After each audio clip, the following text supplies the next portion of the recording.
What's up guys, it's Nick Kutsia here from Mitochondria, and today I want to make a video just to tell you something that you can do in front of your red light therapy device in order to improve your posture. So I know with a lot of my clients that I was working with, whenever we would try and correct someone's posture, they always said that it felt uncomfortable. You could take them out of a terrible posture and put them in something that looks really good, and to them it feels like such a foreign position to be in. So one of the things that I started doing with my clients then was getting them to stand with the correct posture and just standing in that position and getting used to it, just to make sure that their posture improves over time and that it doesn't feel like such a foreign thing for them to do. And one of the things that I've started doing is combining it with my red light therapy sessions, especially if you've got a device that's hanging off a door or something like that, like this MyLight Max or the MIDI, then you can practice your posture while you're staying in front of the device, basically kill two birds with one stone. So basically what I'm going to tell you in today's video, I'm going to give you a quick overview of what your posture should look like from your feet up. I'm not going to cover every single point, but I'm just going to cover some of the most essential ones. So the first view that we're going to talk about is from the side. And what you want to imagine here is that there's a straight line from the ceiling down to the floor. And that should be running through the middle of your ankle, middle of your knee, middle of your hip, middle of your shoulder, and middle of your ear.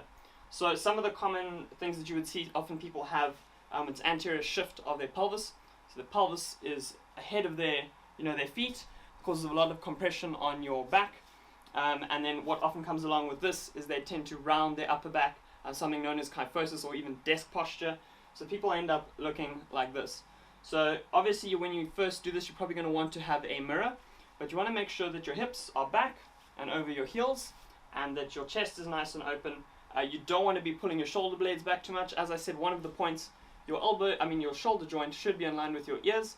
So you don't want to be, retracting your shoulder blades like a lot of trainers and that tell you to do. Causes a lot of compression. It's going to do a lot more damage to your shoulders than you think. Then from the front, what you want to do, your feet, you want to have them relatively straight, facing forward. You want your knees to be tracking over your second toe. So if you have to bend your knees, they're going over that way. You don't want your knees facing in or even too far out, like you see with a lot of CrossFitters. So hip width apart, knees over your second toe. From the top you can already see if your hips are to either side. Try and straighten that out. Open up your chest. Make sure that your head is right over center. And then a lot of people have these drop down shoulders.